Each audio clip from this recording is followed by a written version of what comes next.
CENTCOM says that it will start a little over 24 hours from now, about 4 p.m. tomorrow. That blockade, which you can see on that initial U.S. blockade line, that's where it was. As far as we know, that's where it will be again, but we're waiting for any information on whether or not that will change. Former commander of U.S. Naval Central Command, retired Vice Admiral Mark Fox standing by, but first to Chief National Security Correspondent Jennifer Griffin reporting live from Washington. Hi, Jennifer. I'm going to go out on a limb and say this girl likes the taste of pussy. Jennifer. Hi, Martha. Well, I'm told it will take some time to reimpose a full naval blockade and eliminate any threat along the Strait of Hormuz, something U.S. Central Command had basically achieved back in June before the White House abruptly announced a ceasefire on June 18th after a U.S. Apache helicopter was shot down and U.S. negotiators began what was supposed to be 60 days of negotiations under a memorandum of understanding. This weekend, for the first time ever, the U.S. Navy used It looks like one of those little toy boats that a kid would play with, zooming up to the sink and shit. The surface sea drone in combat to strike Iranian targets, including this submarine base in Bandar Abbas near the mouth of the strait. This video released by U.S. Central Command shows the perspective from the surface drone packed with explosives before it struck. The drone is known as a Corsair and changed directions as it entered the inlet in search of its target. Nice. A similar sea drone was used to rescue an American Apache helicopter pilot off the coast of Oman just last month. CENTCOM also used one-way aerial attack drones last night to take out dozens of Iranian targets after Iran fired on a ship that tried to bypass its permissions and tolls in the strait. Iran later responded by firing. That shit was like, dude, I'm not fucking paying you. I'm in the ocean. Let me go. And then they blew it up. What the fuck? Missiles at U.S. bases in Jordan, Kuwait, Qatar, Bahrain, and Oman, as well as at a civilian hotel in Oman. To reimpose a full blockade, the U.S. military will continue taking out Iran's drone and missile launchers threatening the strait and pick off Iranian fast boats. We're hearing reports, Martha, that the White House has alerted Congress under the War Powers Act that those are defensive strikes, and they began on July 7th. The president, as you mentioned, plans to address the nation at 9 p.m. on Thursday night. Let's check out the newer shit. A lot going on with the United States and Iran. President Trump reversing his plan a bit on the idea of a 20% toll on ships transiting the Strait of Hormuz in exchange for providing, quote, safety and security. He says he wants to be the guardian of free transit in the strait. And here he is explaining where he is today on that issue. Watch. I was called by different people, different countries, kings and emirs, and they said, we'd love to do it a different way. We'd love to invest in the United States with billions and billions of dollars. We would like to invest tremendously in the United States as opposed to charging a fee. Okay, I'm a little skeptical about this decision because that can mean more involvement and ties with the Middle East. And I like that actually because I don't think anybody should be able to charge a fee for the strait. Okay, with that, we bring in Britt Hume, Fox News chief political analyst. Britt, it's great to have you with us as always. And I do want to get your thoughts on what the president said there. But first, I would like to ask you a little bit about Senator Lindsey Graham and what we just witnessed, the swearing in of Darlene Graham, his sister. And one of the issues that she's going to be dealing with is this Russia sanctions bill. And here's President Trump on that. And then want to get your thoughts on the swearing in after we hear this. Well, I know that Lindsey wanted it very badly. I think they may be adding Iran to it. They're going to add Iran, which is a very big thing if they did that. They may add Hezbollah, too. Just put them if you do business with Hezbollah. So we're looking at that, but they're seriously thinking, and this is in honor of Lindsey. This was his thing. He wanted this more than any other thing. Thoughts on all that, Britt? Well, I think there's some momentum behind the bill, and that Lindsey Graham's death may well have added to that. The bill has some bipartisan support. And you could see that in the group of senators that was arrayed in the event they had to honor Lindsey Graham. Senators of both parties there gathered. So that's a sign for it. I think you have to be careful with a bill like this. Yeah, didn't that guy get okay, listen. So the reports on this guy, I've looked into this. Lindsey Graham, whatever the hell. Some people think he got bombed and the government's trying to cover it up, but he died of an illness back in the United States less than like 48 hours from returning from Ukraine after visiting a drone manufacturing site responsible for providing Ukrainian support against Russia. That you don't load it up with so much extra stuff that you build opposition to it, which happens sometimes. Sometimes you add things and it helps, and sometimes you add things and it doesn't. So, but it's something to keep an eye on, and it may well, certainly it adds momentum in the Republican caucus in the Senate, and one imagines perhaps in the... Oh, sorry, I forgot to mention too that bombing shit, that was, yeah, that place got bombed. That's why they think he died there, and they're covering it up. But reports say he was in the U.S. The Democratic side as well. Yeah, I mean, certainly a scene we just saw moments ago that none of us expected to be witnessing this week, and that's Senator Graham's sister stepping into his role in the United States Senate. The five guardians of the Strait. President Trump making good on his promise to become the guardian of the Strait. The U.S. launching a fourth wave of airstrikes on Iran just before starting a new Hormuz blockade on the country's ports, which is now officially in effect. I would say he proposed the freedom toll, and then the Gulf Arab allies said, no, don't do the toll. We'll invest a lot of money in America. That's how I would frame it. But I didn't write the intro. Nor did I. So let's go back to 3 years Hey, either way, it's money, dude. ago. Take a little trip down memory lane. All right. Like, we should be getting some kickback, right? I know they didn't ask us to be there, but we're there. Iran had a nuclear program. Iran had a military. Iran had proxies that were taking hostages and killing people. Iran had an Ayatollah who was straight. And we were giving them money. Now, they have no nuclear program. It's buried. They have no military. The Ayatollah is gay. Not that there's anything wrong with that. And their proxies are Dude, this guy's a savage. crippled. And inflation is lower than it was 3 years ago. Same with gas prices, same with oil prices. So you look at that and you say, also, now we're the new OPEC. And also, all of these Gulf Arab nations are building pipelines to circumvent the Strait. So in 2.5 years, Iran's not going to have leverage over anything. So pretty much what he's saying is, since they're causing all this hectic fucking shit on the pipeline that used to supply us, every other country, we're rerouting our pipeline system.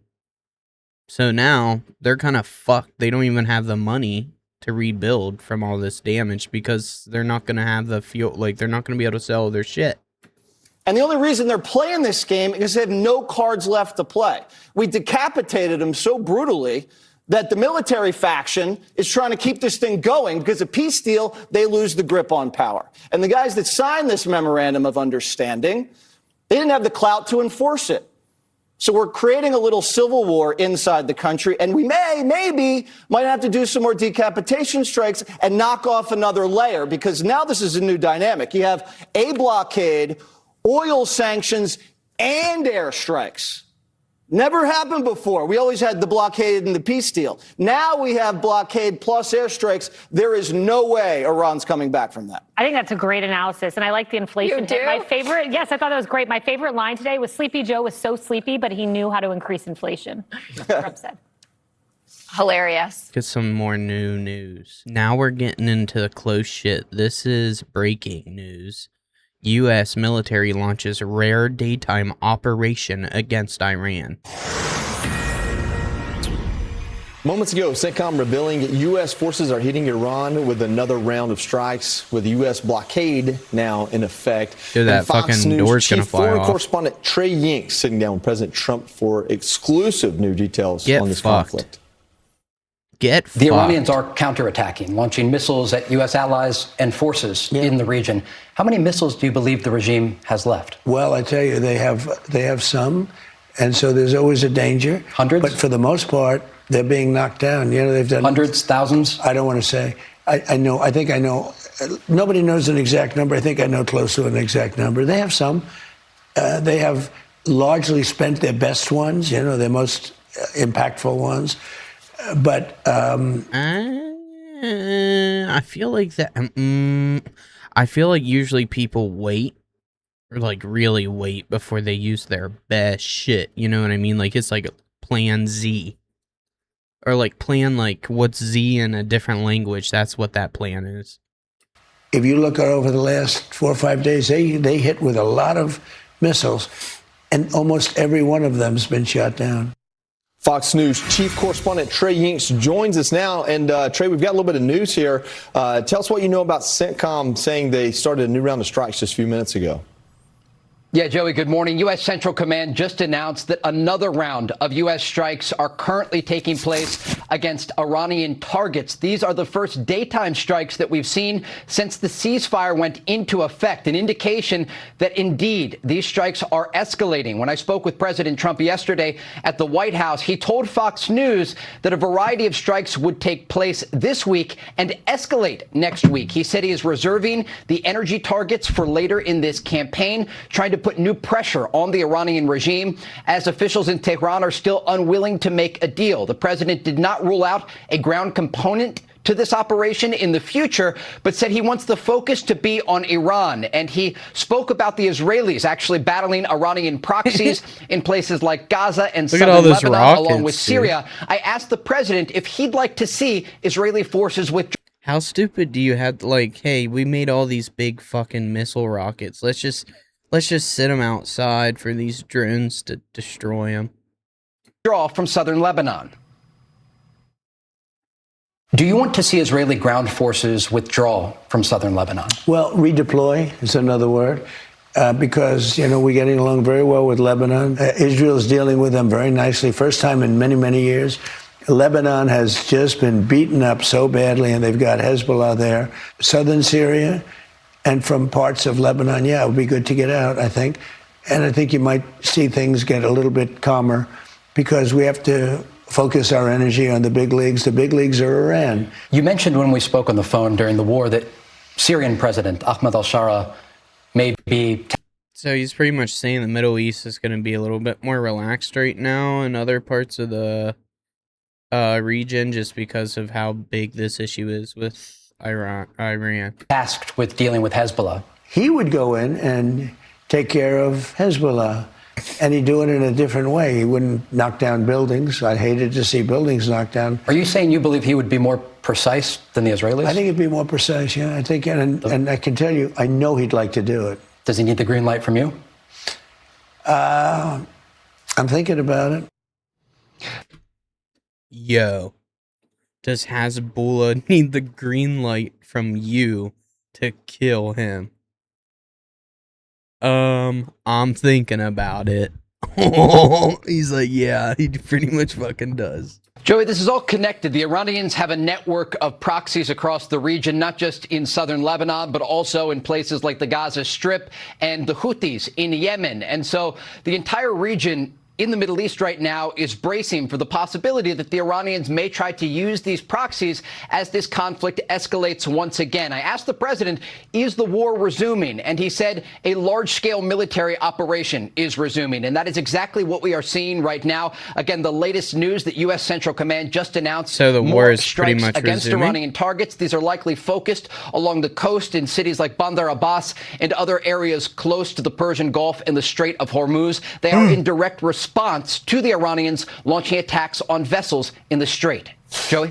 Trey, one of the questions I thought was most important you asked were about ground troops, and I think it was so important because of the way he answered it. He said something along the lines of perhaps others would do it for us, or ground troops from other countries would be the ground troops. Do you have your finger on the pulse of really what he means by that, what those countries would be? I would imagine there's not a lot of appetite from most of the Arab or Gulf countries to be on the ground in Iran, where they have nearly 1 million when you count up police force and basically their version of a National Guard, and you put it all together. Do you have any pulse on what that means? The president was likely talking about a limited ground operation at a place like Karg Island, for example. And I actually asked the president about his comments that he posted yesterday from 1988, that he would go in and take it.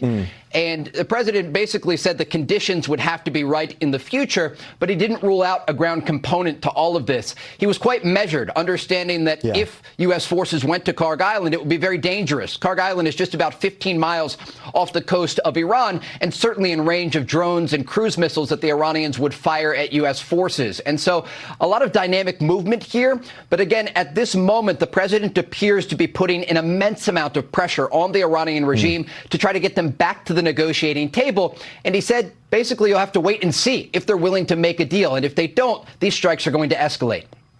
Trey, nobody better sit down with the president on this. Thank you so much for all the hard work you're doing. Every day is a new day and also feels like Groundhog's Day on this war. Thanks, Trey. This is the big one, ladies and gentlemen. This is what you came here for. Right here, overnight, U.S. military takes out Iranian missile drone strikes. All right, beginning in the Middle East, U.S. forces conducting a fourth night of crushing strikes against Iran. Oh, they're to fucking shit, dude. I almost went fucking silly off of that shit. And President Trump says next week will be even worse if Tehran doesn't come to the table soon. Mike Tobin joins us live. He's in Tel Aviv, and he's got the latest. Mike? Good morning, Joey. Good morning, gang. The U.S. blockade is now in place. President Trump says what that means is that the strait is open with the exception of any ship that visits an Iranian port. What we've seen from both Iran and the U.S. now is an increase in strikes. U.S. Central Command says they've wrapped up another round of strikes inside of Iran. The targets have been Iranian missile and drone sites, naval capabilities, and coastal defense sites. And this follows 7 commercial ships that have been struck crossing the Strait of Hormuz. CENTCOM Commander Admiral Brad Cooper gave a number we haven't heard yet. Nearly a dozen civilian crew members killed, missing, or injured by the Iranian strikes. And he added, U.S. forces are holding Iran accountable for unwarranted aggression that continues to endanger innocent lives. 137 days into this conflict, with the Trump reportedly holding meetings in the Situation Room about expanding the U.S. offensive in Iran, the president told our Trey Yingst, Kharg Island is still a possibility. Are you ruling out a ground campaign in a limited capacity? I don't want to say that either, but I would say no if I thought it was appropriate. I'd say sometimes you need a ground campaign, but we have other people that will do the ground campaign for us. But holy shit, he's not against moving in troops in Iran. Let's go. We already hit Kharg Island. As far as taking it is concerned, if we degrade them far enough and deep enough back, I would do that. We have video of an Iranian Shahed drone striking a target in Kuwait. There is some reporting that that target was a U.S. base, but I should note that is not confirmed. Iran has insisted they are not firing at their neighbors, but firing at U.S. targets in those countries. Bahrain took some fire today, says aggressive aerial attacks were intercepted. Also, a drone came down in Iraq. No reports of injuries. Guys, back to you. All right, thanks so much, Mike. Thanks, Mike. You know, I'm sorry. At some point, you run out of targets. And I think what you've seen the president is he's hitting these weapon facilities, these different areas that we had once hit before that they started to reconstitute. But the president made the point with Trey Yingst yesterday. At some point, you get bridge and power plant day.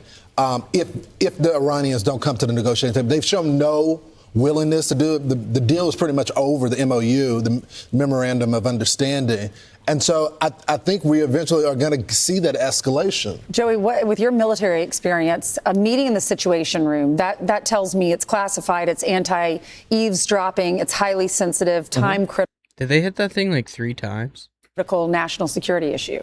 Yeah, so the president's got 2 things happening at once. On one side, he's keeping his cards close to the vest as far as what they're actually going to do. On the other side, one thing this president does that maybe presidents in the past haven't done is he uses posturing. When he says next week is bridge and power plant day, that's not a message to the American people. That's not a message to the American military. That's a message to Iran. The hope is it doesn't have to get to that. The problem is when you make a threat like that, you have to fulfill it, and President Trump is known for doing that. And so, does Iran push President Trump to that point? It matters because that is infrastructure that affects civilians in their life. And there are areas of Iran that are being affected by this that don't support the regime and don't support anything that's happening. It's a complicated answer, but when we have a chance to talk to Trey Yingst in a little bit, the real question is if we have the ability, because Lawrence, you talk about run out of targets, if we have the ability to truly decimate their ability to attack anything in the Strait, Why did we even have a memorandum of understanding to begin with? Why did we ever go there? There's only two answers there. One is the cost to us is so great that we don't want to have to do it. When I say cost, I mean like bombs and bullets and blood. Right. Or the other is we don't quite have that capability the way we want or the administration wants to project. And I don't mean that we couldn't, but the timeline it would take to get there is much longer. Well, and it's also a president, to your point, just to build on that, Joe, there's two things that's impacted him the way he's handled this war. It's one, obviously, he doesn't want to hit the Iranian civilians. You don't want to make that problem worse. You've seen 30,000 of them already been killed by the regime there. So the president wants to support them. But number two, some people have talked about the president taking Kurg Island or going to get the nuclear dust, and that will require ground troops to be able to do that the right way. And there could be casualties, and the president has made it very clear he doesn't want to have to do that unless it's absolutely necessary. The question is, since the Iranians have a vote, will they push the president in that direction? And that's something we just don't know yet. Yeah, it would affect a lot of the civilians if he destroyed the infrastructure, and that's what he doesn't want to do. But he's pretty much they're saying if they keep dragging this out, Trump's not going to call their bluff, and he's going to fucking actually send some nasty shit their way and invade with troops, and a lot more civilians are going to be killed while this is happening. not afraid to do it if he has to. Be sure to like and subscribe for all. Well, she said it. Catch you on the next one.